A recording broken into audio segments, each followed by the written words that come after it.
Open hiring is both a transformative practice for employers, employees, and community at large. And I first want to start with just kind of welcoming you and just a couple of points. Today's session will be recorded.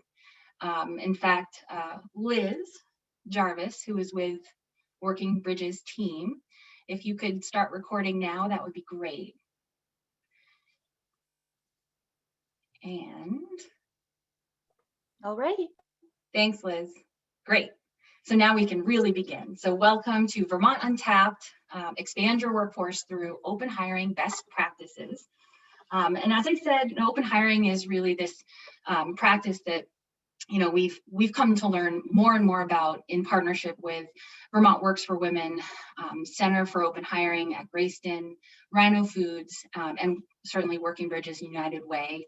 It's a concept that's transformative, and we really wanted to bring our lessons learned into this panel so that we could communicate some of the best practices, the framework of open hiring, help folks see the potential in recruiting employees and supporting employees once they come through the door, and how to shape that for your own workplace.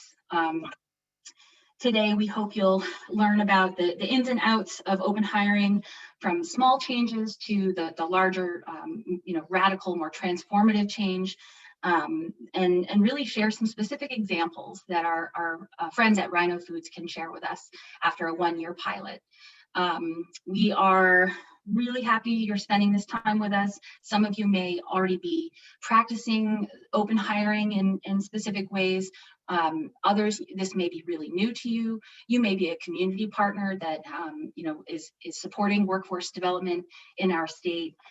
We want to welcome you no matter where you are in that spectrum, and really hope that today you'll take away, you'll have takeaways. You'll take something away that you'll go back into your workplace, into your community, and be able to further your thinking on this, adjust things, monitor things, evaluate things, try things.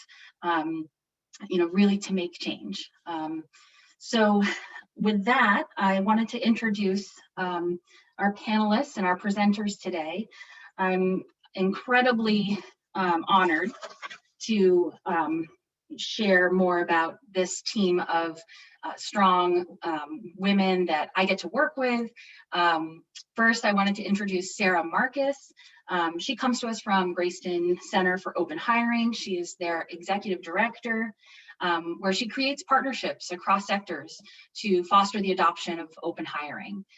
Working with Sarah, she will share the framework of open hiring and give us a really good grounding in the concepts around open hiring, what it is, how do you do it, and give us some of the nuts and bolts. Next, I'd like to introduce Caitlyn Goss. She's the Director of People and Culture at Rhino Foods and a longtime Working Bridges partner. She works with employees and supports employees in the workplace and is a true practitioner of open hiring, and is going to share some of the sort of lessons learned in the day-to-day and the reality of the changes that are required for open hiring to really take shape and to work. And I'd also like to share Heather Newcomb. She is program manager at Vermont Works for Women. Vermont Works for Women is a community partner that works with women, assisting women overcoming barriers to employment and transitioning into financial stability. Working with Heather in this space for some years has been such a privilege. So Heather and I will share more about the wraparound supports and the community-based partnerships that can really support open hiring models and support employees that may experience various types of barriers and diverse barriers. Lastly, there's my mug. Many of you know me. I'm Connie Beal with United Way and Working Bridges, and I get to work with a team of caring resource coordinators who are in workplaces supporting the diverse needs of our collective workforce, and really supporting employees thriving regardless of the barriers that may come up. So I am, hello and welcome. Before we move on, I also want to share one last thank you and introduction. That is Liz Jarvis, who is one of our Working Bridges resource coordinators.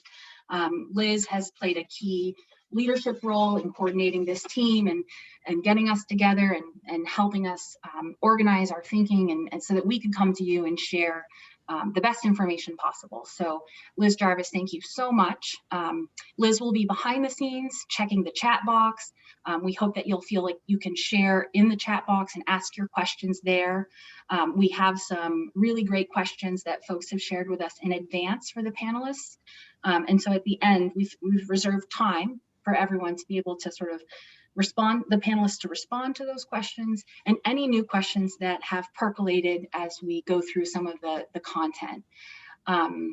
So without further ado, I'm going to hand things over to Sarah Marcus.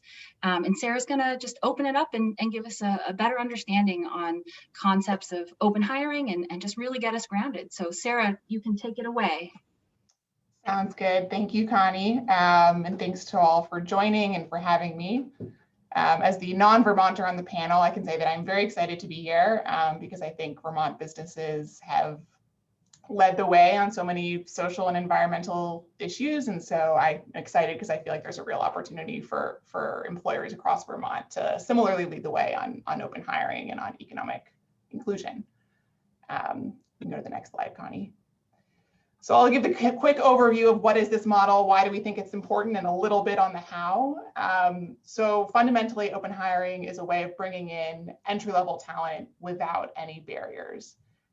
So what that means at Greyston is that we do not do background checks, we don't do resumes, we don't do interviews, we don't do drug testing. We essentially hire first come, first serve for our entry-level jobs. And instead of doing those kind of screening practices, we instead trust in the potential of any individual who comes through our door to be successful. And by doing that, we remove barriers to employment and are able to employ those in our community in Southwest Yonkers. And I'll get into a little bit about kind of who we are and where we operate. But through open hiring, we're able to employ those in our community who face the largest barriers to employment and who are in most need of economic opportunity. We think this is a compelling business model because companies actually spend a lot of resources on recruitment and on screening folks out through practices such as background checks, the time it takes to interview folks, looking at resumes, drug testing, all of that. And that's not to say that all recruitment expense is bad expense, but that, for entry-level positions, many businesses who employ heavy levels of frontline talent do all of those screening practices and yet still face quite high rates of employee turnover. So the thinking is those practices that can be very resource intensive aren't necessarily serving their intended purpose. And so what open hiring does is it shifts investment and says, we're going to spend very little on screening folks out, and we're going to instead invest those resources in supporting those who do come through our door. And we'll talk more about kind of what that means and what that looks like. But by doing that, we're able to, again, create economic opportunity for those in our community who need it most. Next slide.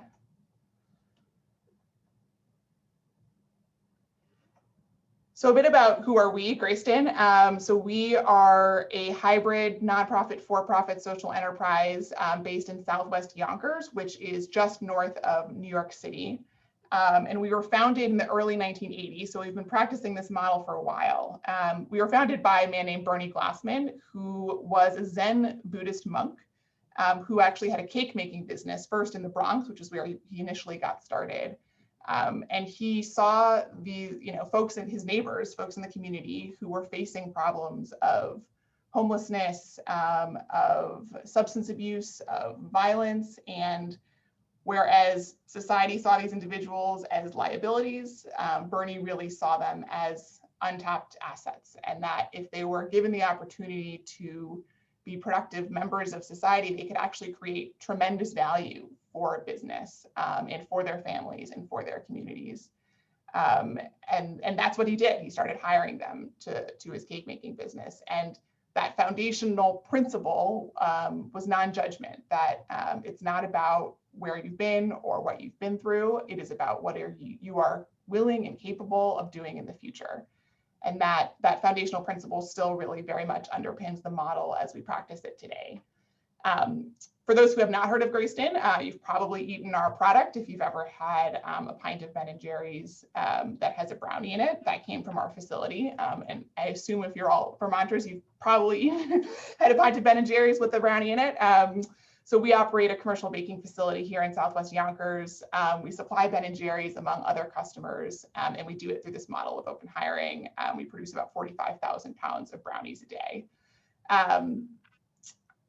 We've been supplying Ben & Jerry's since the 80s. Over the year, Greyston, the bakeries are for-profit. We also have a nonprofit that has operated various kind of social service programs in our community. But most recently, up at the top right, we launched the Center for Open Hiring a couple of years ago, which is where I work. And the mission of the center is really to inspire other employers to adopt and replicate open hiring or elements of the model, because at any given time, we can only employ so many people in our facility, but we really imagine a world where every employer is thinking about the roles within their organization for which they could potentially hire the next person through the door. Next slide.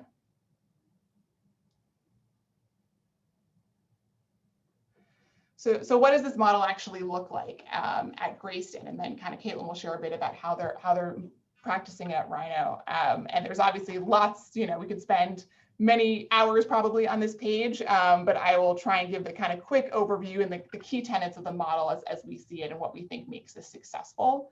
So the way we bring people in is first come, first serve. We literally have we call it a job list. It's effectively a wait list that individuals come to our facility, sign up. The only question we ask is whether you're authorized to work in the United States. And then when we have roles available, we hire in cohorts of about 10 individuals, and we go down the list, we call them up, and we offer them a job and to come into our orientation. Once they're here, those kind of 3 boxes in the middle, those are the what I would say kind of the key success factors to making this model work. We have a pretty robust onboarding program for our employees. We do both hard skills training as well as some soft skills training. So we do things like communication, conflict management. We'll sometimes even do financial literacy training to help employees get back up on their feet. But these are jobs that can be trained on. I say open hiring is conducive to roles that can be trained on the job, where as long as someone is kind of willing and ready to work, they can learn the job and kind of be productive within the first several weeks. I've gotten the question before of like, should we open hire our doctors? And the answer is no. We're not advocating that all roles be open hired. This is really conducive to a certain type of role. We do encourage businesses to think about what barriers they can remove across the layers of their organization, but this kind of pure first come, first serve model is kind of most conducive to those entry level jobs. Now we have a pretty rigorous accountability model in place as well. I think we also sometimes get the question, or there's this misperception that because we do open hiring, our bakery must be chaos, there must be no standards, and it really couldn't be further from the truth. We have pretty high standards for our employees, and we often say open hiring is an opportunity, not a, oh my gosh. I apologize, there's a fire alarm. You need to escape and go, are you safe? Let me go check. I don't know if we want to turn it over. I can jump in and we can circle back to Sarah. Sarah, be safe. Go, Caitlyn. You can, go right ahead. Okay, so really, I don't want to speak to what Sarah's talking to, but we are going to kind of pick up on what she was talking about and share a little bit about what this looks like at Rhino. And so this first page really talks about what does this look like at Rhino, and we call it inclusive hiring here, but because we put our own spin on it. And I really think that in every case at every organization, there's an opportunity to really identify what parts of the model work and then what parts of the model you want to adjust. Sarah, do you want to jump back in? Sure, I missed what you just shared, but I can give the kind of, I only had kind of a minute left, so I can. Yeah, no, go ahead. I was just transitioning. Thanks, Caitlyn. So I think I was just talking about accountability. We have accountability in place is kind of the main point there. I think those 2 pieces, onboarding training and accountability, they're not unique to open hiring. I would just call these practices just good HR. But I do think open hiring gives employers the opportunity to really think deliberately about how they're doing these things and are they best, are their new hires best supported to be successful. That last piece, which we'll talk more about with the other folks on the panel, we call it path making, but broadly it's known as wraparound support. And this is where we are helping employees get access to support that they need in areas outside of work, in their personal lives that may impact their ability to be successful on the job. So these issues really depend on the community, the individual, but here in where we are in Southwest Yonkers, it's oftentimes housing issues, childcare, substance abuse, and we actually work with an agency kind of like Working Bridges in our community to provide that case management support service. So we don't necessarily aren't the best ones to solve all of these problems, but we want to give our employees access to the support that they need to help address them. And I'll just say it's not just something that our open hires can make use of. We call her our path maker. I can go see her, our CEO can go see her. And it's really, it gets this idea that we all have issues in our lives that may impact our ability to be successful at work. And it's really in an employer's best interest to try and help its employees address those challenges. And then finally, on the way, with this sort of non-judgment on the way out piece, it doesn't work out for everyone. And some people leave voluntarily, oftentimes people leave involuntarily, and we really try and approach that process with non-judgment as well. So our path maker may actually help employees who are asked to leave find their next role. And the idea is that baking isn't for everyone. These are long shifts. These are heavy bags of flour and sugar. But we hope that the time that they spend with Grayston is setting them up to be for their next opportunity and to kind of increase their optionality going forward. With that, I'll hand it off to Caitlyn. Thanks, Sarah. So this is really a view of how Rhino has made what Sarah's talking about our own. And if it looks a lot like what Sarah presented, it's because we've learned a lot from Grayston and have been really grateful for their partnership and support as we've created and built out this pilot. And so we have a similar approach. And the thing I would highlight here is we have an accountability model from day one. We ask people to be on time, respectful, and ready to learn. And then, of course, there's lots underneath that to support it, but we've tried to make it really, really simple for when folks do come here.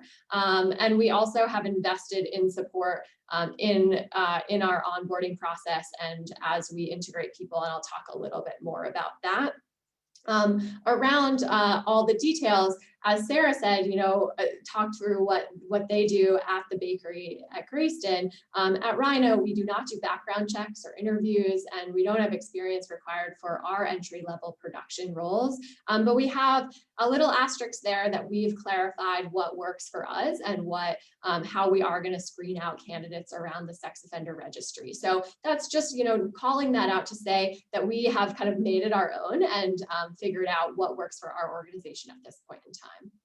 If you move it to the next slide, Connie, I've got 3 quote slides here that are really trying to elevate the employee voices of folks at Rhino, current employees who have different experiences around coming here and staying here. And so I wanted to just share some of their words because I think if we had more time, we would love to have them all share more of their story. And I won't read these quotes, but I'll let you maybe scan through them and really just hoping that they can highlight a little bit more for folks that are here, some of the real personal impacts that lots of Rhino employees have experienced.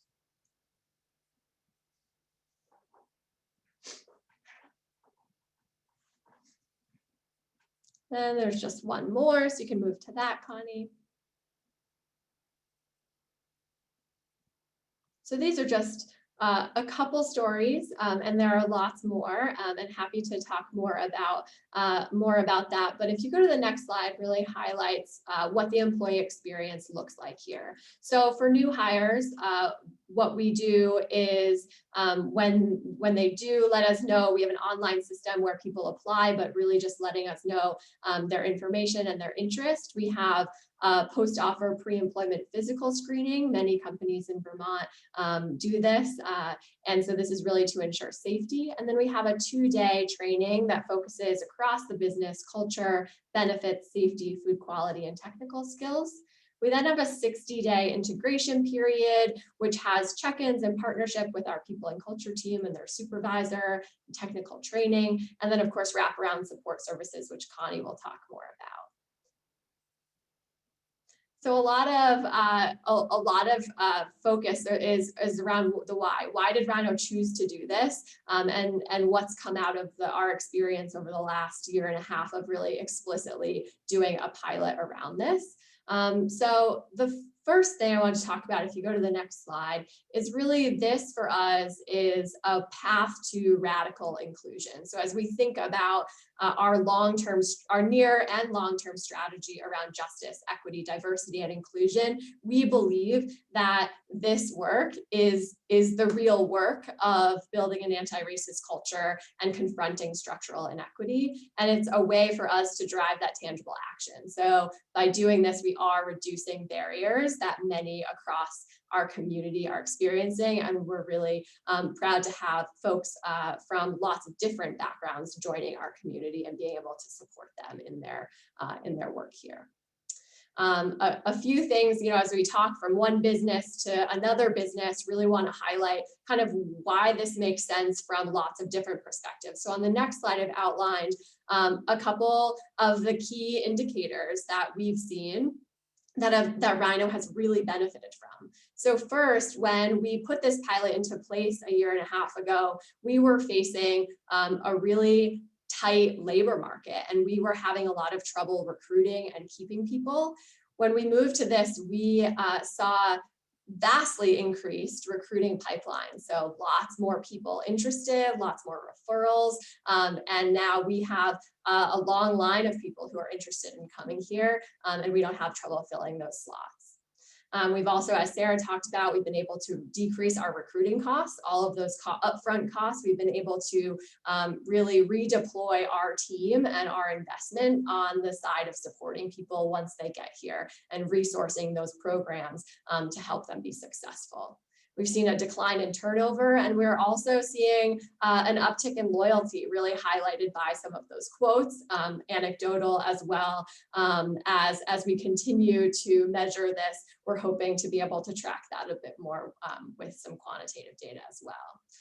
But on the last slide, it really highlights a turnover metric that we're really, really excited about. So we have seen to a 26% decrease in turnover during the pilot as compared to the previous year. So that's real, as we talk about business impact, all of the other things aside, we're seeing huge returns on this, and then bringing everything else into the fold.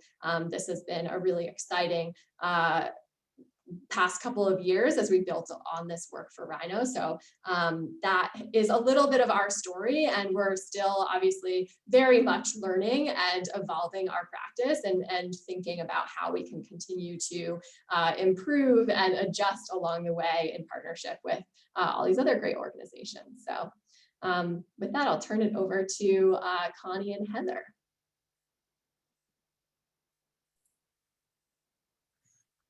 Great, thank you, Caitlin. So many facilities, including CRCF, which is the women's facility here in South Burlington where I work, lead programming that integrates instruction, practice, and mastery of the essential skills during work readiness and supported employment opportunities while folks are incarcerated.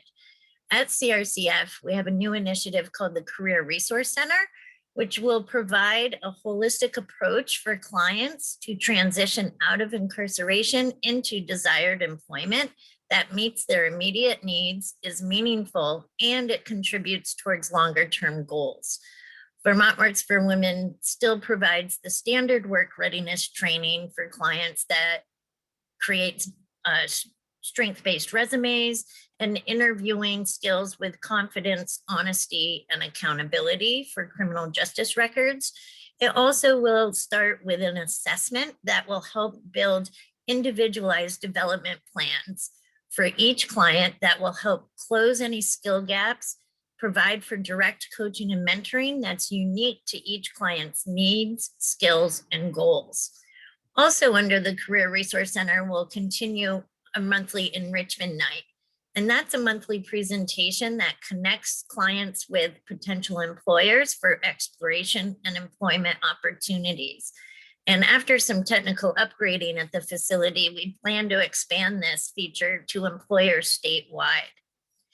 Another new program at CRCF is the Windows to Work, and that's in collaboration for the facility jobs typically held by residents, and it integrates professional training and development by establishing program structures that are in alignment with standard hiring practices.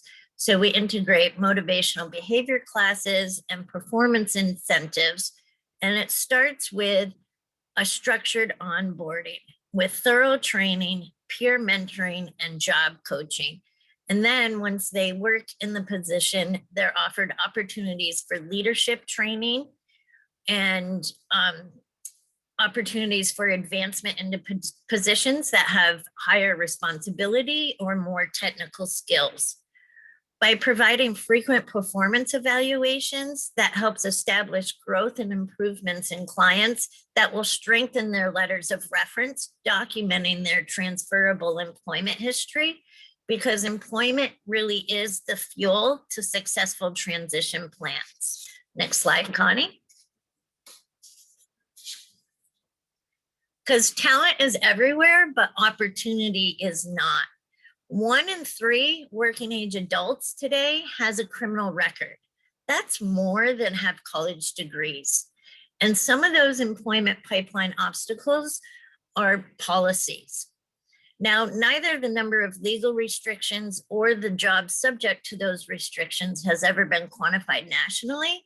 However, some states are starting to take these inventories, and Florida, for example, identified that state-created restrictions on 40% of the jobs in large employment sectors.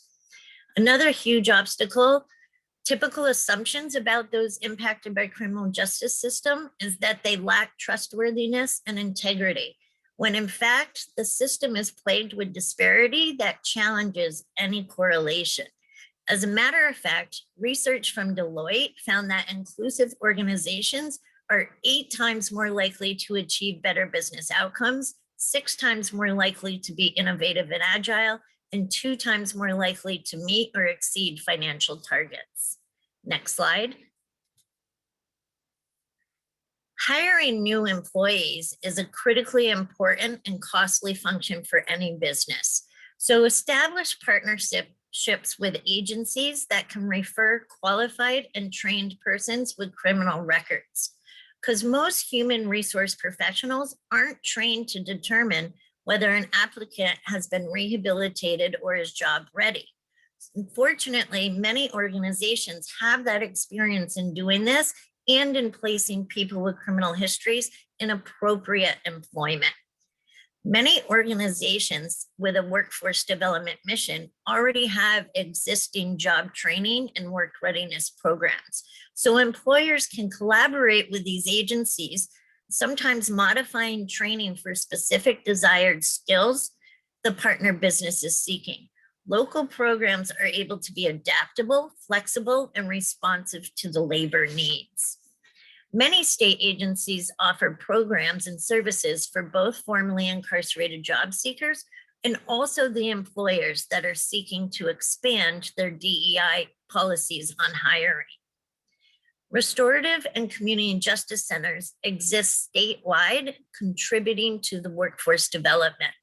Many centers have employment specialists that assist clients connecting with fair chance friendly employers, offering COSA programs for that transitional support. Next slide. As our sentencing laws became harsher, it's become an enormous portion of our adult workforce. that challenges us to think differently about something that 30 or 40 years ago seemed like a marginal issue. And employer practices in some ways are a relic, and they really haven't changed in that time. So companies really can't afford to exclude a huge portion of that talent pool. Connie, I'll turn it over to you next. Thank you, Heather. Great. Thanks for going through that and sharing such important data points with us. So I'm with Working Bridges, and so you might be asking yourself, like, what are these wraparound services and supports? How do I know I'm ready to do open hiring? How can I ensure that I can meet the diverse needs, the individualized needs of employees? I just want to touch on a little bit about Working Bridges as a strategy.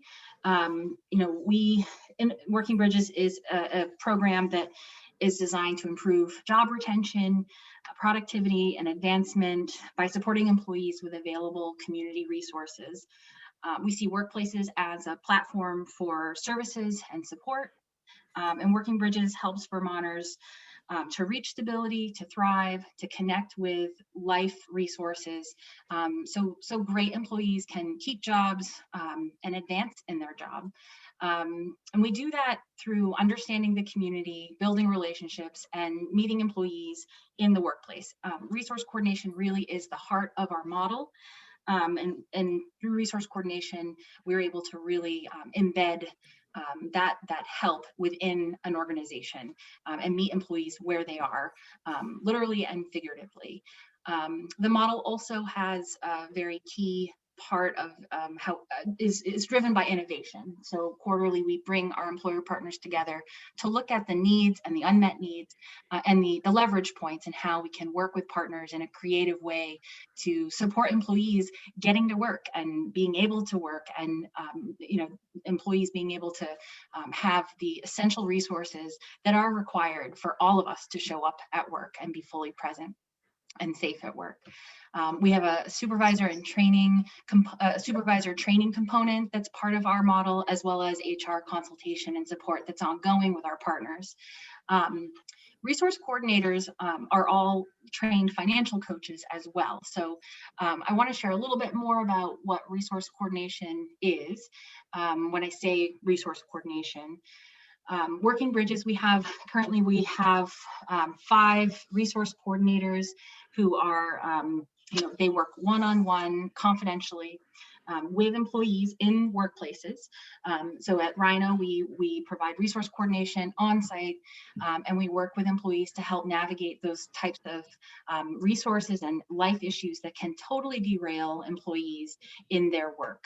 And that is, community resource coordinators are trained and certified community resource specialists, and referrals can come a lot of different ways. A lot of times employees, because the model is built off of, being in that workplace as a trusted person, employees can come and self-refer and just walk through the door and talk to their resource coordinator. As Sarah had shared at Greyston, they call it path making. You might hear it be called resource navigation. We call it resource coordination. You say potato, I say potato. It's the same thing. And it's the idea of really robust wraparound support to meet those individualized, diverse needs that employees will have.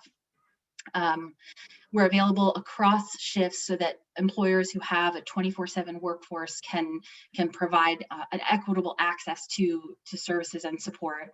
And typically our partners in our area may have 3 to 4 hours per week of on-site service. That said, we have a lot of very small employers. So, for example, we may find other ways to package that service so that small employers too could be part of this. And we call that the Main Street model. So that's something I encourage you to reach out and learn more about if this is something you'd like to understand or pilot. Currently, because of COVID, we are operating remotely. We have teleinterpreter services available upon request. And while RCs or resource coordinators are trained in mental health first aid and suicide intervention, RCs are not mental health counselors, and pair very nicely with employee assistance programs, something that I think is another way to provide supports to employees. So that's resource coordination in a nutshell. But what I wanted to share with you is just a little, just a glimpse into some of the systemic barriers that employees who are maybe they've come out of the criminal justice system, or they're struggling with health-related issues, or new to substance use recovery. There are some barriers that I think many of us would not see. So, some of the things that resource coordinators help employees with when we're talking about these kinds of substantial barriers to employment. Folks can come and really, they have no credit or very limited credit or no landlord references, and that can impact their housing situation and place people more at risk for homelessness. Many employees experience, may have to have a high-risk car insurance product called an SR22. I've seen employees paying as much as $1,200 a month to have that type of coverage, which is required in order for them to drive and have insurance. Many folks may not even have a license or no access to a bus. So the question is, how do those folks sustain going to work? And we work with employees to navigate existing transportation solutions and help with the financial coaching goal of how do you purchase your own vehicle? Employees that are in the workplace and have experienced substantial barriers face what we call agency time. So on a consistent basis, employees can be pulled out of their work and miss work because they are required to meet with a probation officer, or they have specific requirements to be at recovery meetings. So there are specific expectations that the system sets, and that can be an area to look at as you're thinking about open hiring. Well, how can you flex or make that how can you buffer that agency time? How can you provide that type of support? Barriers to mental health and substance use recovery supports, certainly, even as things have transitioned into a virtual world more, one might think access is increased, but I think that because those resources are so valuable in person, that actually there are additional barriers that come with that and the digital divide. And we also see a cost burden. You think about an employee who's been incarcerated for over a decade and has never had preventative dental care and is now trying to sort of catch up and meet the expense and navigate dental insurance for the first time, or delayed healthcare. And so that there's definitely something that we see as far as helping employees manage expensive care as they're trying to get things back on track. Other things that can get in the way: hidden rules of workplaces and cultural norms, sort of that inclusion piece, like feeling excluded because perhaps you're not necessarily in on those rules because you've had a gap in your work history, or maybe you just haven't had the opportunity or the privilege to be in that type of setting. And I think as far as advancement, and you think about inclusion, I think there's an existing sort of lack of opportunity to see a mirror, right? To see representation in the workplace throughout the organization. And I think where you can increase that opportunity and grow employees and develop that sort of pathway that is that can support employees and the overall culture. So that's a quick snapshot of some of the things resource coordinators support employees in navigating, and ultimately, as Caitlyn had touched on, providing the kind of robust wraparound support in the workplace can improve retention, productivity, reduce costs, and really engage teams, build capacity, and certainly save time for teams. And I'm really proud to share this slide and share some of the partners that we get to work with and that we have the partnership with to be able to go in and serve employees in this way. And really, our team counts it as a privilege to work with employees. And I think that going where people are, while it seems like that's still innovative, right? Being able to meet people where they are really is the magic. So with that, the last part I wanted to share too, that might be helpful to know, like in 2020, we Working Bridges are, we do an annual report, and we looked at, who we're serving, and, and recognizing with COVID, there's definitely been a disparate impact on women and people of color. And we when we looked at who we've served, we have served more women in this last year. And we think that is directly due to some of the impact that COVID has had on women in the workforce. And we look at the demographics of folks that we've been able to help. Certainly 70% are white, but 30% are employees in the BIPOC community. And so we're really looking at those, the impact and the individual needs that employees have. And it's something that, as you go forward and look at what your workforce needs, encourage you to think, like, is an individualized support something that could work? So now I think just in time, I think what we'll do, I'm going to stop sharing for now and get back to the crew. And so that's what we wanted to share, but I think we really want to hear what your questions are, and where are you at in your thinking about open hiring, and Liz is going to sort of field the questions and then ask the panel, and we'll go from there. Yes, all right. So again, if you have questions that you haven't submitted ahead of time or haven't submitted yet, feel free to just plug those into the chat, and I'll grab them as we go through.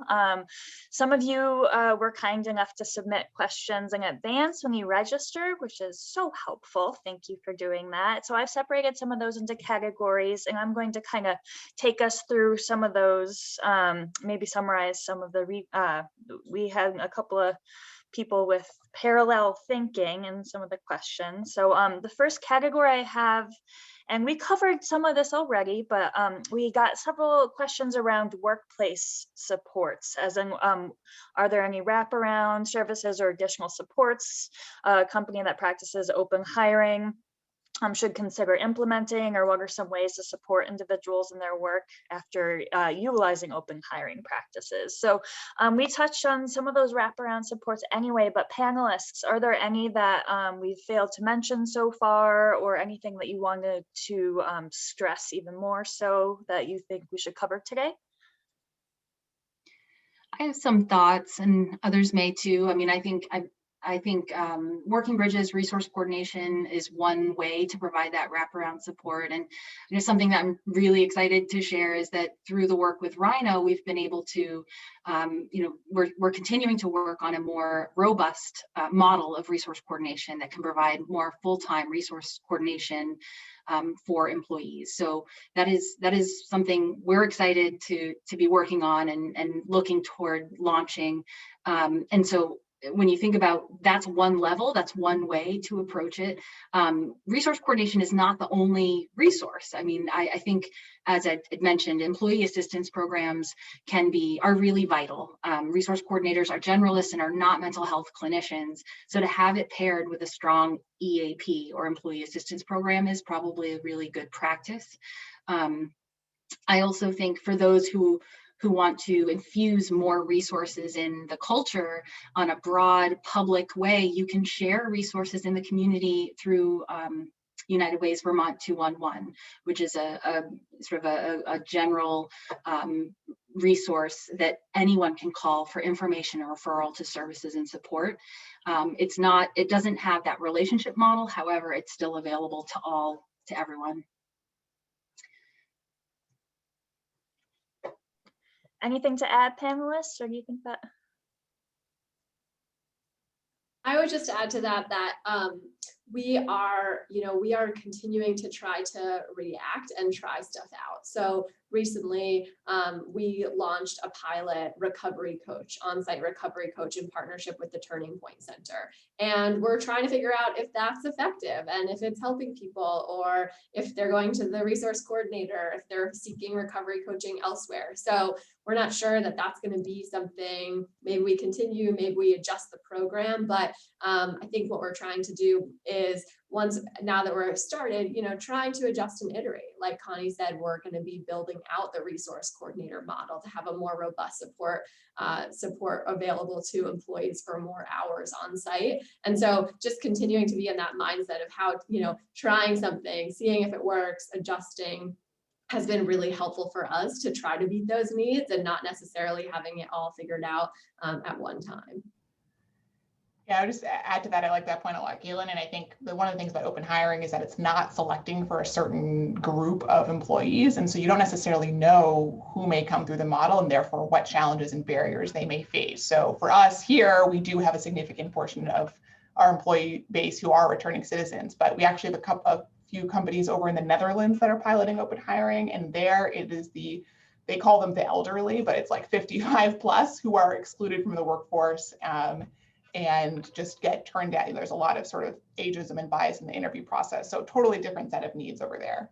And so I think being reactive and kind of learning from the employees. And I think there's the kind of philosophical side of this beyond, there's the practice and the philosophy. And the philosophy is trying to understand those needs and trying to not just, discipline an employee or terminate them because they haven't shown up to work on time, but trying to figure out why and is there a way to help.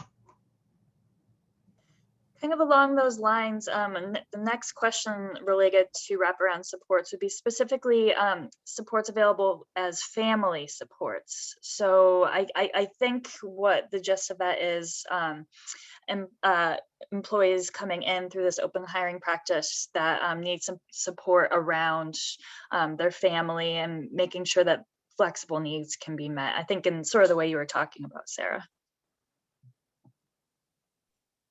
Yeah, I think, and additionally with resource coordination, we serve the employee, but we can serve the immediate family members as well. So that's an important note that a resource coordinator will work with the employee and their family, because sometimes we love our families, but sometimes our families cause us stress or a strain or need that resource. And so we're not gonna, we're gonna serve families as well. Okay, so moving on to another category of questions we have here, just around the hiring process in general. We have a really interesting question that came in that just says, how do you create a job description to accurately communicate what you're looking for in a candidate? Now, Sarah, I know it sounds like, I'm not sure whether you've done away with that altogether, or I would love to hear your thoughts on that. Yeah, sure. Our job description is very short. Basically the requirements we list, other than, being authorized to work in the US or being able to stand for up to 12 hours and lift up to 50 pounds, because that's really what's required in our facility. Be curious to hear how Caitlyn's approached this, and various employers I think have, done away with or kept certain parts of the job description. I think I would just challenge when it gets to like the personal quality side of things, which is obviously something that we're all looking for. But I do also think when that is being kind of tested for in an interview, there's just so much potential bias that comes with that. If you're, coming out of incarceration, it's, maybe you're not used to looking people with authority in the eye, for example. There's so many examples like that. And so I think the simpler, the more you can pare it down, the better. Yeah, to add to that, so, we have also tried to make our job posting, where people actually apply, relatively simple and short, so it's accessible for a wide range of people. But we haven't made the job description any less complicated, because we still demand that our employees are meeting high standards, that they're working hard. And so our accountability model is really that on day one, that they're on time, that they're respectful, and they're ready to learn. And then part of our commitment and the work that happens from day one forward is that we're supporting, and they're in partnership with that to learn and to upskill and to understand and really deliver. And the jobs are hard and they're demanding and there's a lot of detail. And so that list of job duties still really long, right? It's still really complicated. And it's just that experience section, where Sarah talked about that section gets really short. And we're happy to share more of our job descriptions or details around that with anyone who's interested. Okay, so if I think we're good with that one for now, I'm gonna move on to the next question. Tips for increasing diversity in a workforce when the community pool of potential applicants might have very low diversity. So methods specific to advertising open positions to representative groups that may not have access to regular hiring channels. It sounds like that's a lot of what we've touched on already, but is there anything anyone wanted to add around that? I would encourage a couple things that we've done that have worked well is really just focus on opening up the funnel at the front end. So trying to get to more people. And the more people you get to, the more people will know about the jobs that you're offering and the community that you're trying to build. So one of the things that we were really excited about and have been working with Vermont Works for Women on is going in and presenting at those enrichment nights that Heather talked about, and just telling women about Rhino and what Rhino does, and hoping to have it be a compelling opportunity for women to consider. And for some in that conversation, they didn't want to work in manufacturing.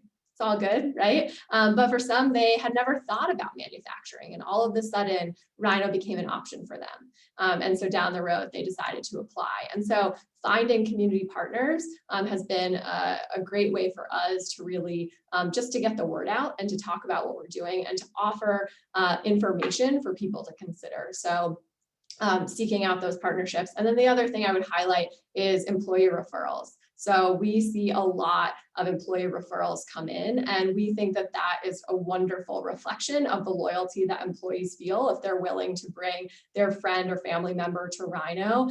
So that's just another way, once you do get some traction in other community, in varied communities, to gain more folks from that community.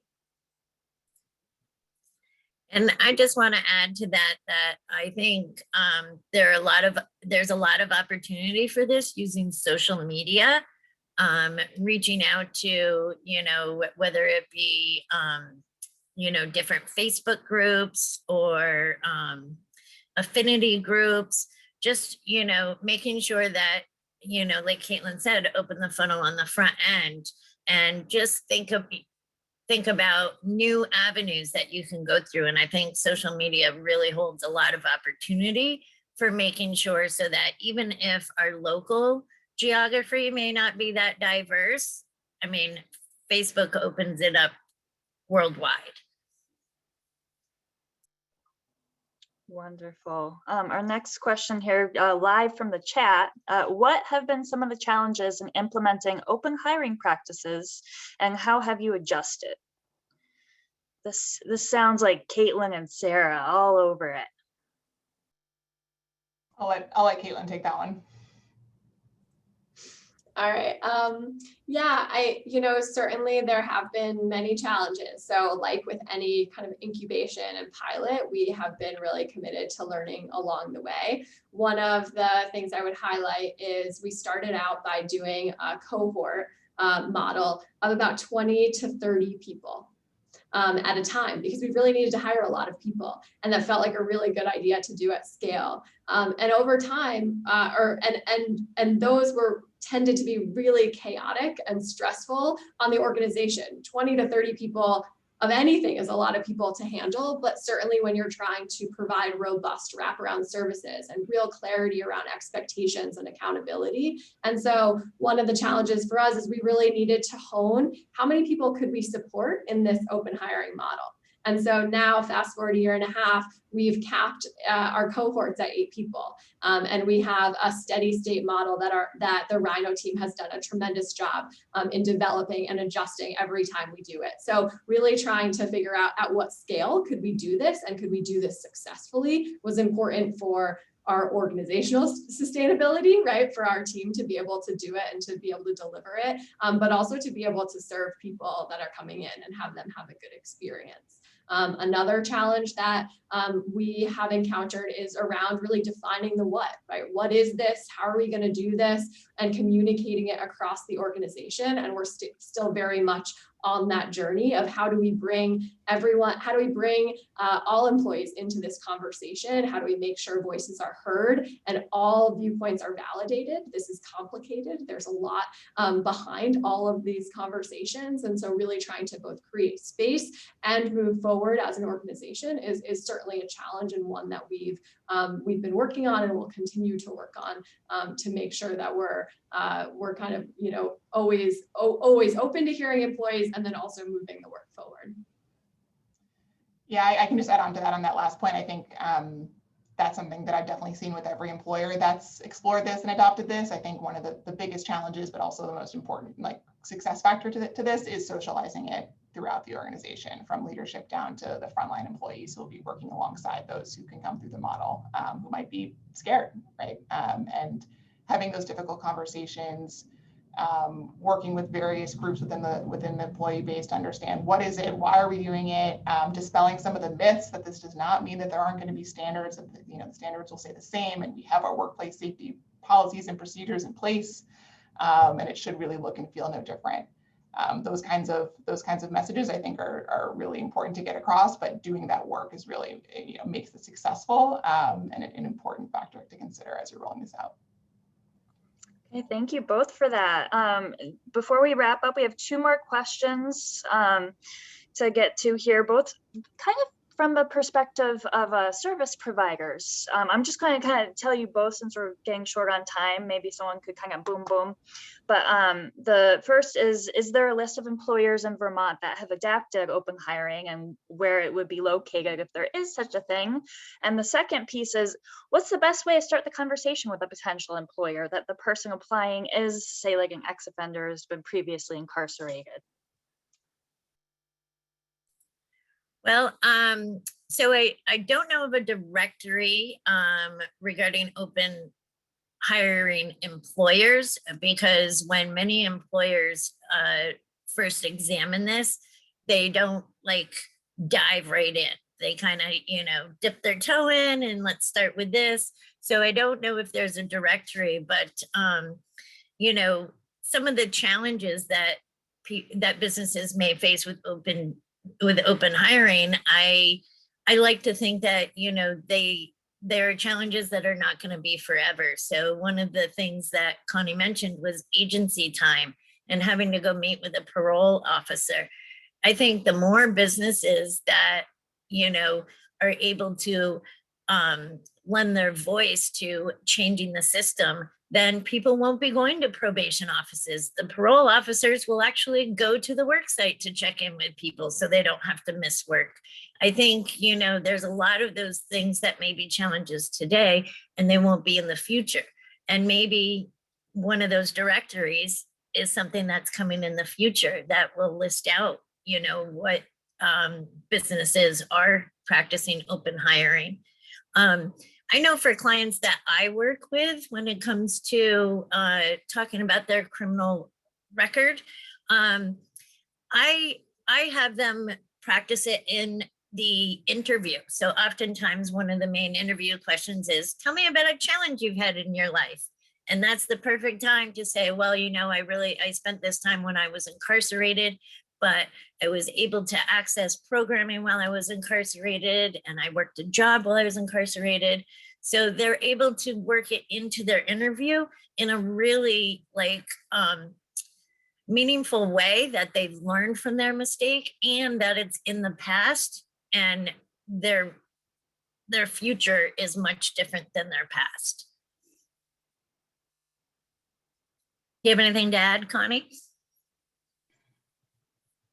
I think you covered it. I mean, it's so, I feel like supporting employees once they're in, I don't think there's a list as far as providers or employers who are providing open hiring, but many of the employers we work with, so I mean, those employers on the slide that are partnering with Working Bridges are aware of some of the challenges, like agency time, and these are part of what employers learn and come to learn with Working Bridges. And I think that might be one way to look at so who's doing this practice, and how can I, find an employee match, right, where there are some supports and acknowledgement that there are some systems issues. And I think that could be one way to approach it. Or looking for employers who, in their messaging are, communicating that they are open hiring, or, so looking for this. I know in the recent past, our community was very focused on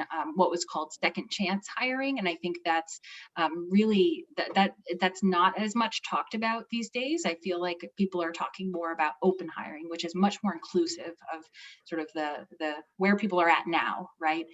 Free of judgment. And I think it's, there are employers who are really focused on, for example, the Chittenden County Opioid Alliance employer work group. There are several employers who are involved in that work. We'll share that in a follow-up resource list so that you'll be able to see tips and tools around being a recovery-friendly workplace. And so you might even be able to glean some of the partners that were involved in that work. So those are some things that we can share with you. I know we're short on time. In fact, over. If we did not get to your questions, we will follow up with you directly. I want to thank the incredible folks on the panel today. Thank you for your time.